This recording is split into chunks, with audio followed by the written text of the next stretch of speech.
Good morning, all of you. Dear students, I am Alok Chaturvedi. Today we discuss about some character of atom. जैसा कि आप लोग सामने देख रहे हैं कि स्क्रीन पर दिखाई दे रहा है कि परमाणु के मूल कणों के लक्षण क्या होते हैं। यहाँ पर देखिए आप, परमाणु के मूल कणों के लक्षण होते क्या हैं। जैसा कि आप देख रहे हैं यहाँ पर एक कॉलम मूल कण है, दूसरा प्रतीक है, तीसरा द्रव्यमान एटॉमिक मास यूनिट में दिया है, चौथा द्रव्यमान दिया है ग्राम में, पांचवा अपेक्षिक द्रव्यमान है, छठवां आवेश का है और सातवां खोजकर्ता कौन कौन इलेक्ट्रॉन प्रोटॉन न्यूट्रॉन को खोजा था।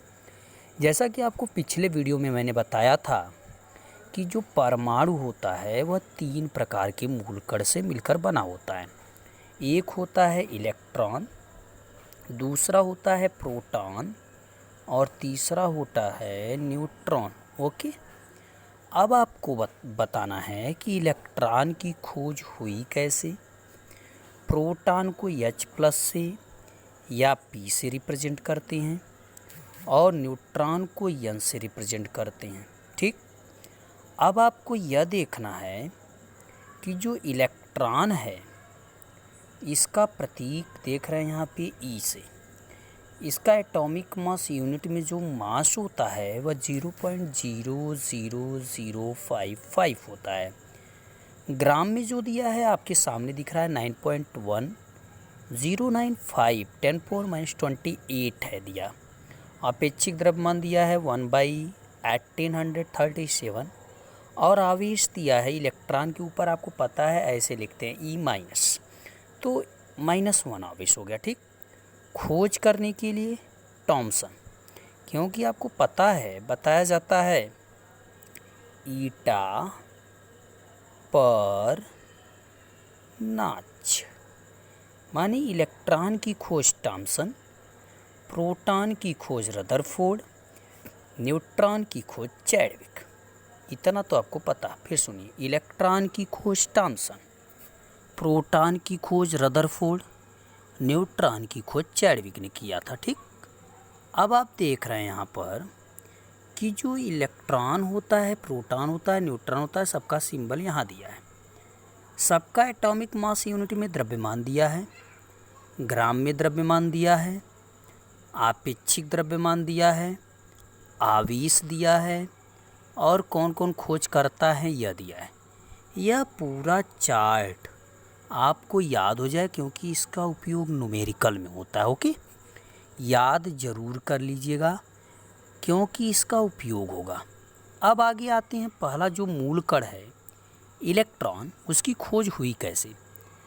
यह जो देख रहे हैं जूलियस प्लकर साहब थे, एक साइंटिस्ट थे जूलियस प्लकर। यहाँ पे देखिए लिखा है, जूलियस प्लकर ने बताया कि अगर गैसों की कम दाब पर कोई यह विसर्जन नलिका होती है, यह जो देख रहे हैं आप, यह विसर्जन नलिका है, इसमें कुछ गैस भरी होती हैं, इसमें 2 इलेक्ट्रोड होता है, एक तो कैथोड होता है, दूसरा एनोड होता है। ठीक, होता क्या है, जब इसके दाब को कम रखकर और इसको उच्च वोल्ट की बैटरी से जोड़ते हैं तो जो कैथोड से कुछ अदृश्य किरणें निकलती हैं। जो किरणें कैथोड से निकलती हैं, इन किरणों को कैथोड किरणें कहते हैं। और चूँकि ये किरणें किसी अपारदर्शी वस्तु से, जैसे यहाँ पे बीच में मैंने एक वस्तु रख दिया, किसी अपारदर्शी वस्तु से जब यहाँ से ऐसे आएंगी, टकराएंगी तो स्वाभाविक बात है चाहे तो ऊपर जाए चाहे तो नीचे जाए। लेकिन होता क्या है, नीचे लगा होता है प्लेट, नीचे पॉजिटिव प्लेट होता है और ऊपर निगेटिव प्लेट होता है। यहाँ पर ठीक निगेटिव प्लेट होता है। जब ये टकराती हैं तो ये पॉजिटिव प्लेट की तरफ बेंड कर जाती, झुक जाती। चूँकि यह कैथोड से माइनस से निकला तो पॉजिटिव की तरफ ही बेंड करेगी, जिससे यह प्रूफ हो गया कि इलेक्ट्रॉन के ऊपर माइनस चार्ज होता है और माइनस होने की वजह से ही यह पॉजिटिव की तरफ ऐसे मुड़ा। समझ में आई बात? फिर सुनिए, आप कहिएगा इलेक्ट्रॉन की खोज में जूलियस प्लकर ने एक गैस विसर्जन नलिका लिया। गैस विसर्जन नलिका में 2 इलेक्ट्रोड होता है, एक कैथोड दूसरा एनोड होता है।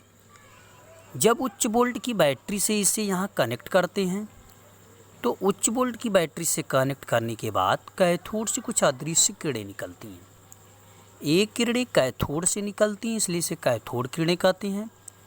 चूँकि यह किरणें किसी अपारदर्शी वस्तु से यहाँ से टकराती हैं, टकराने के बाद जब टकराएंगी तो पॉजिटिव प्लेट की ओर ही मुड़ेंगी, टकराएंगी तो पॉजिटिव प्लेट की ओर मुड़ेंगी।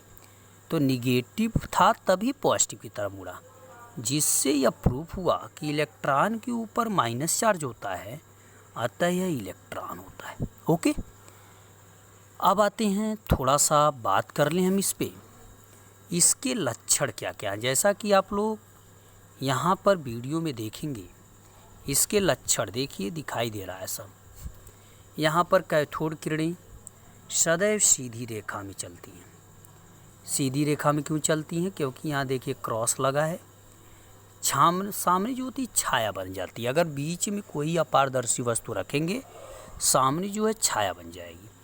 छाया बनने से यह पता चल रहा है कि जो कैथोड रेस थी वह सीधी रेखा में ही चलती हैं। अगर बीच में कुछ आ गया तो इधर छाया उत्पन्न हो जाएगी।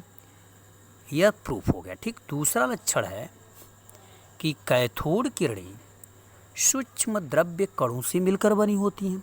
कारण होता है अगर इसमें हम कोई हल्का पंखा बात कर लगाने नली में, तो जो किरणें आएंगी इस पर दबाव देंगी तो यह पंखा बहुत तेज़ी से क्या करेगा, घूमेगा, बहुत तेज़ी से घूमेगा। भाई, यह पंखा बहुत तेज़ी से घूमेगा कि नहीं घूमेगा?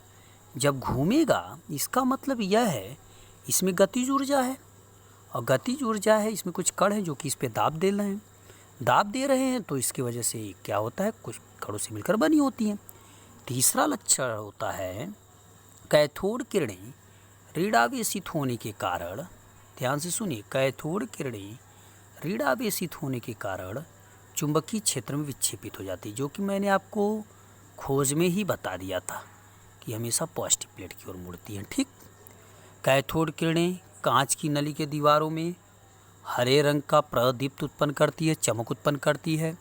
कैथोड किरणें गैस कणों को आयनित कर देती हैं। कैथोड किरणें फोटोग्राफिक प्लेट को प्रभावित करती हैं। यह सब जितने भी लक्षण हैं सब आप बढ़िया से याद कर लीजिएगा। आने वाले नेक्स्ट वीडियो में हम आपको बताएंगे इलेक्ट्रॉन की खोज जो हुई, जो लक्षण है, कहने का मतलब इलेक्ट्रॉन को आप कैथोड किरणें भी कह सकते हैं।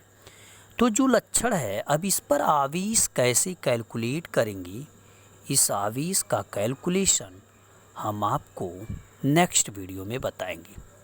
तब तक वीडियो से बने रहिएगा, एक बार इसको याद करके समझ लीजिएगा, और हम नेक्स्ट वीडियो में मिलेंगे। कोई दिक्कत होगी तो आप हमको बता दीजिएगा। थैंक्स।